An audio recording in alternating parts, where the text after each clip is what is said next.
Assalamualaikum warahmatullahi wabarakatuh. Halo teman-teman, kembali lagi di Mandaku Podcast yang tentunya menarik, menginspirasi dan memotivasi.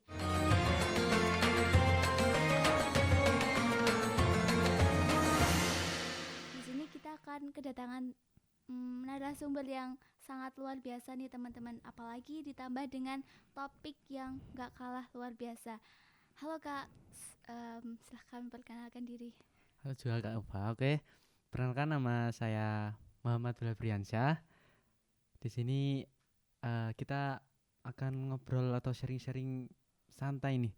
Eh, di mana aku akan membawakan topik pembahasan pada kali ini dengan tema bagaimana sih cara kita untuk mendapatkan atau kiat-kiat apa yang bisa kita lakukan untuk mendapatkan malam Lailatul Qadar. Begitu Kak Ufa. Oh, oke, berarti kita akan membahas tentang malam Lailatul Qadar ya Kak. Betul Nah, banget.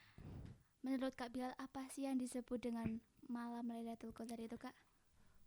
Malam Lailatul Qadar ini merupakan malam yang penuh dengan kemuliaan, kemudian juga keberkahan dari Allah Subhanahu wa taala.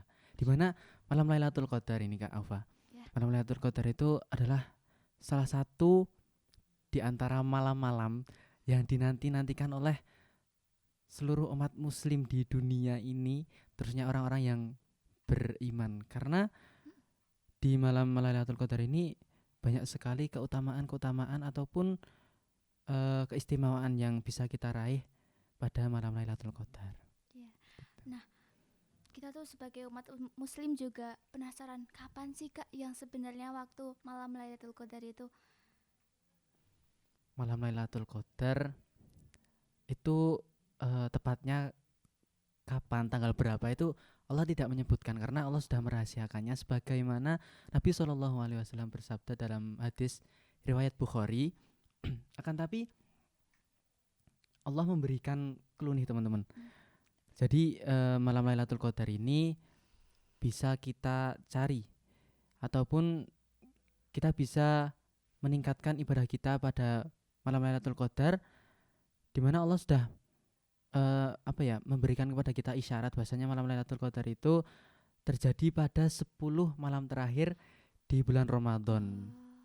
Ditekankan lagi pada malam-malam ganjil pada bulan Ramadan, sebagaimana Nabi Shallallahu Alaihi Wasallam beliau bersabda dalam hadis riwayat Bukhari Muslim yang artinya carilah malam Lailatul Qadar di malam-malam ganjil pada 10 malam terakhir bulan Ramadan.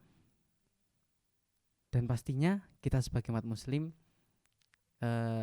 kita juga perlu nih Kak meningkatkan ibadah kita, terus menambah amalan-amalan yang bisa sekiranya kita lakukan untuk menjadi hamba yang terbaik di bulan Ramadan. Iya, benar banget ya teman-teman. Kita pasti para umat muslim juga menunggu banget malam Lailatul Qadar. Nah, Kak, menurut Kak Bilal bagaimana cara kita mendapatkan malam Lailatul Qadar itu, Kak? Cara mendapatkan malam Lailatul Qadar. Rasulullah Shallallahu Alaihi Wasallam sudah memberikan kepada kita suri tauladan ataupun contoh yang dapat kita jadikan acuan ataupun kita jadikan pedoman untuk kita tahu nih apa saja ataupun bagaimana kita bisa mendapatkan malam Lailatul Qadar. Di antaranya dari ibunda kita Aisyah radhiyallahu taala anha, beliau mengatakan bahasanya pada 10 malam terakhir ini Nabi Muhammad SAW melakukan beberapa kebiasaan. Yang pertama nih Kak, yang pertama beliau mengencangkan ikat pinggang beliau. Dimana maksudnya, mohon maaf nih Kak, maksudnya di sini adalah beliau tidak melakukan hubungan suami istri selama 10 malam terakhir tersebut, karena ya beliau fokus dengan ibadah-ibadah yang bisa ditingkatkan untuk menjadi orang yang beriman di bulan Ramadan. Oh gitu ya Kak. Nah Kak, karena aku kemarin ini ya FYP di TikTok ya. Terus itu tuh bagaimana? Katanya tuh ada orang yang beriman banget tuh bisa memimpikan kapan itu malam Lailatul Qadar. Nah, menurut Kak Bilal tuh bagaimana pendapat Kak Bilal atas perbedaan pendapat atas kapan sih malam Lailatul Qadar gitu, gimana Kak? Kalau aku menyikapi mimpi-mimpi yang seperti itu mungkin eh, kita kembalikan lagi kepada apa yang sudah Nabi Muhammad wariskan ataupun tinggalkan kepada kita. Nabi Muhammad tidak meninggalkan kepada kita kecuali dua hal. Yang pertama adalah Al-Quran dan yang satunya apa nih Kak? Hadis. Oke, betul banget. Nah, jadi kita menanggapi hal-hal seperti itu, kita tidak perlu apa ya, kayak pusing-pusing lah untuk memikirkan hal-hal yang mungkin itu kita bingung banget gimana kita menanggapinya. Kita nggak perlu bingung-bingung lah menanggapi hal seperti itu karena kita udah ditinggalkan ataupun wasiatkan oleh Nabi eh, pada dua hal ini, yaitu Al-Quran dan hadis, dimana kita bisa merujuk ataupun mengembalikan semua perkara-perkara yang ada di kehidupan kita ini kepada Al-Quran dan hadis. Contohnya tadi menanggapi perbedaan waktu kapan terjadinya malam Lailatul Qadar ataupun itu dimimpikan oleh orang-orang yang beriman, begitu ya Kak.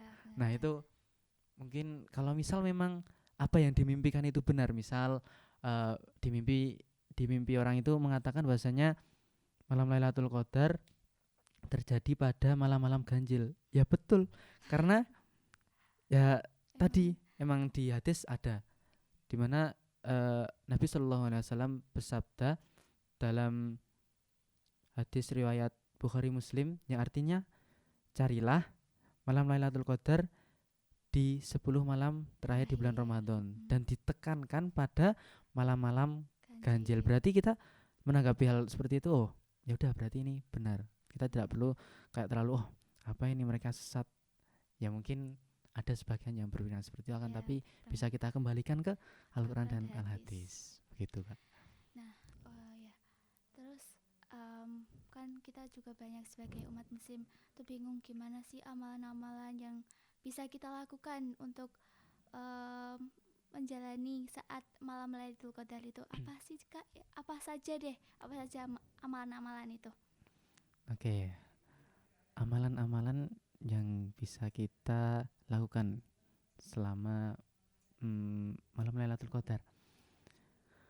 Ya dari hadis yang sudah banyak sekali Nabi Muhammad sabdakan, ada beberapa amalan yang bisa kita ikuti ataupun kita kerjakan pada malam-malam Lailatul Qadar.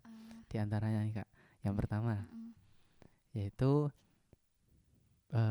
sholat ini kan wajib ya Kak. Iya, wajib banget. Kita apalagi kita sebagai seorang muslim, kita wajib untuk menjalankan sholat. Terkhususnya kita pada bulan Ramadan ini kita dikhususkan, ya tidak dikhususkan juga kan, tapi kita kayak ditekankan untuk menjaga sholat isya dan juga sholat subuh secara berjamaah.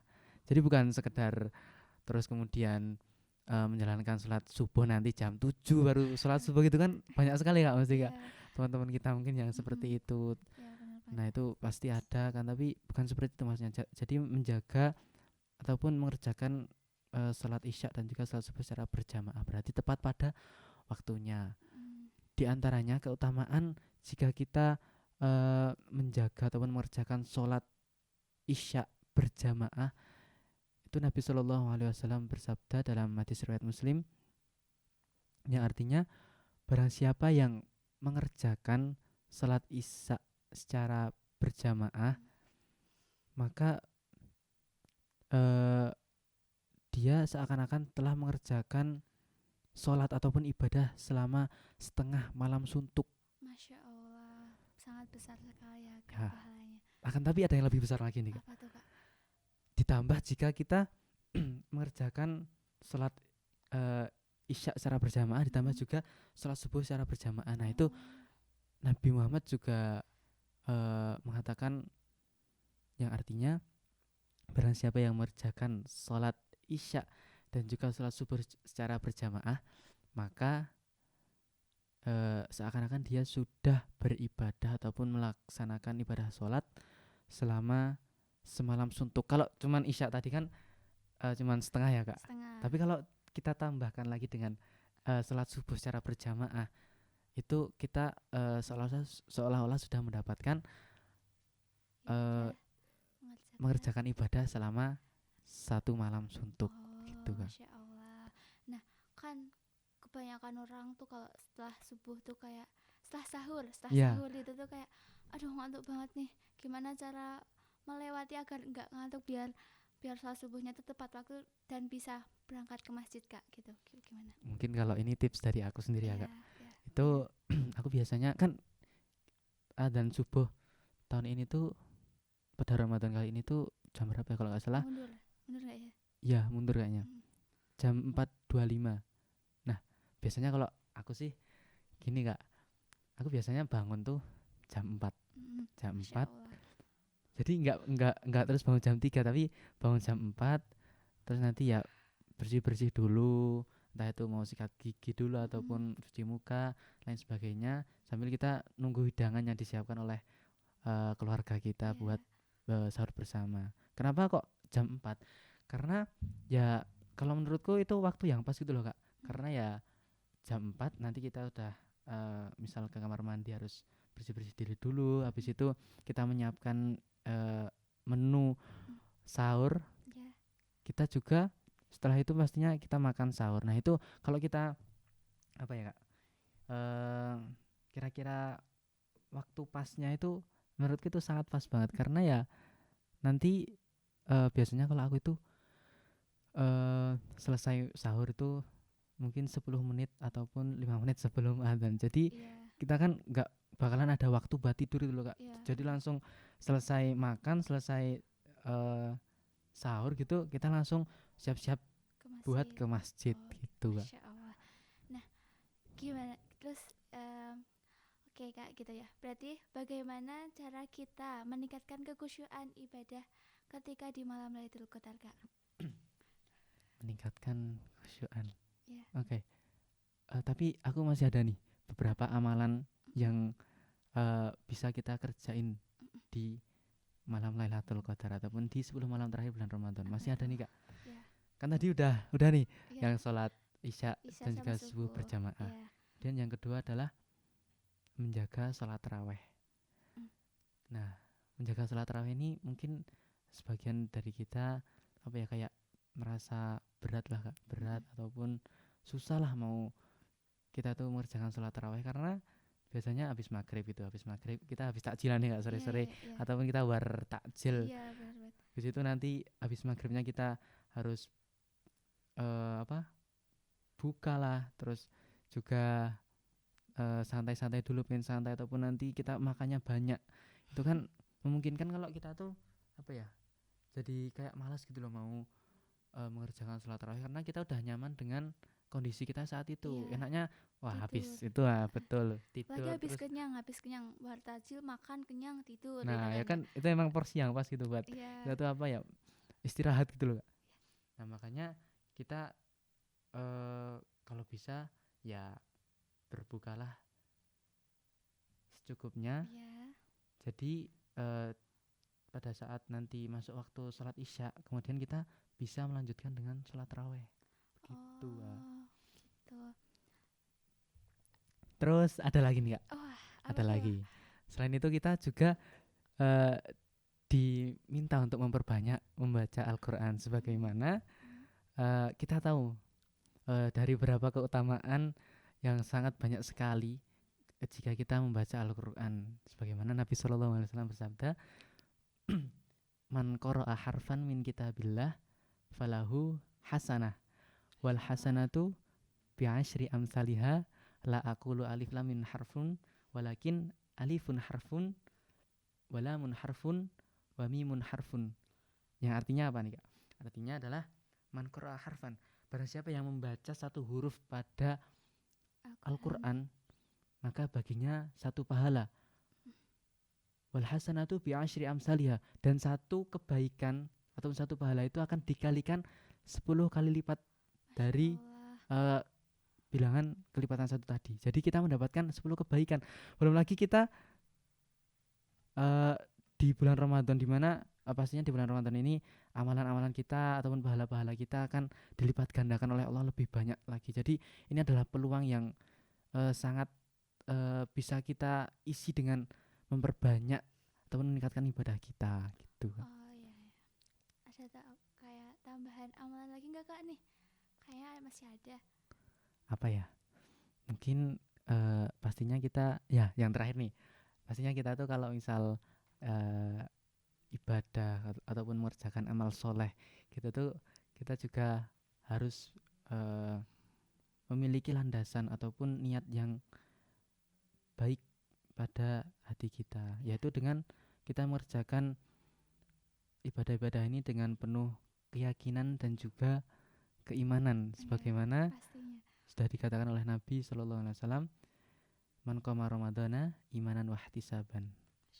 Jadi barang siapa yang mendirikan salat ataupun ibadah pada bulan Ramadan dengan iman dan juga ihtisaban.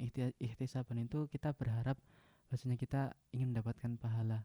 Antusias kita untuk mendapatkan pahala itu harus ada gitu Kak. Jadi supaya kita bisa mendapatkan ataupun meraih ataupun menjadi hamba yang lebih baik pada bulan Ramadan. Nah, ya mungkin itu aja sih Kak amalan-amalannya Oh iya. bisa kita kerjakan ataupun kita jaga di bulan Ramadan, terusnya di 10 malam terakhir bulan Ramadan.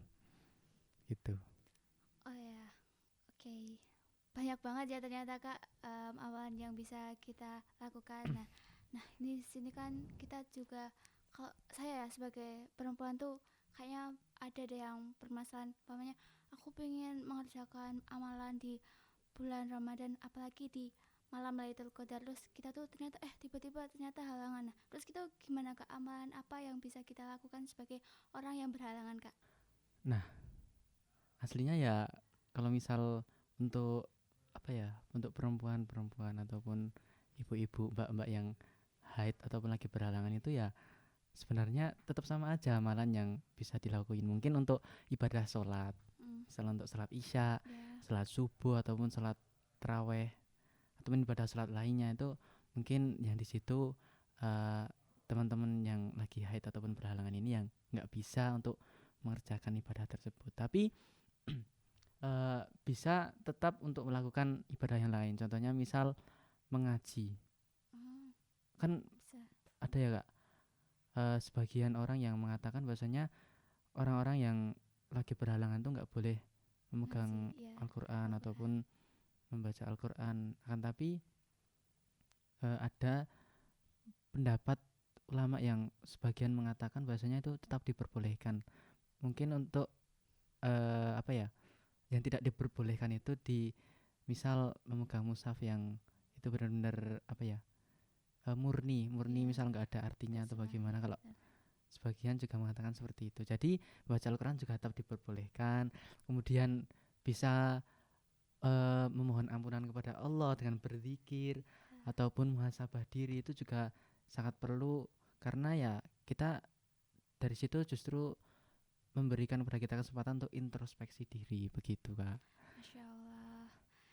Nah, Kak Bila ada yang perlu disampaikan gak nih ke pendengar atau penonton untuk bagaimana menjalani malam Lailatul Qadar? Ya mungkin sedikit pesan buat teman-teman semuanya. Ya aku ingin mengambil sebuah kutipan. Kutipannya gini Kak. An-nasu niyamun in mata intabahu. Sesungguhnya manusia itu sekarang, kita hidup di dunia ini Iya. dalam keadaan tertidur, dan kita akan baru sadar, kita akan bangun itu setelah kita mati ataupun meninggal dunia. Jadi mumpung kita masih diberi kesempatan oleh Allah, kita jangan sampai lalai, jangan sampai kita lupa akan kenikmatan atas kesempatan yang masih Allah berikan pada kita, sehingga kita masih dapat menemui bulan-bulan Ramadan di tahun ini ataupun 10 malam terakhir di bulan Ramadan. Jadi pesanku buat teman-teman semuanya, eh, tingkatkanlah ibadah kita ataupun amal soleh yang bisa kita lakukan di 10 malam terakhir ini, karena kita belum tentu nantinya masih akan dipertemukan di bulan Ramadan pada tahun selanjutnya, dan pastinya ini menjadi kesempatan peluang bagi kita untuk dapat memaksimalkan ya Kak, maksimalkan ibadah kita ataupun untuk dapat lebih dekat hubungan kita kepada Allah Subhanahu wa taala. Begitu Kak. Terima kasih Kak Bilal atas ilmunya, sangat-sangat bermanfaat sekali untuk terutama saya atau penonton-penonton Kak. Terima kasih. Ya, sama-sama Kak Aufa. Sekian dari kita. Jangan lupa subscribe, like, dan komen ya teman-teman. See you.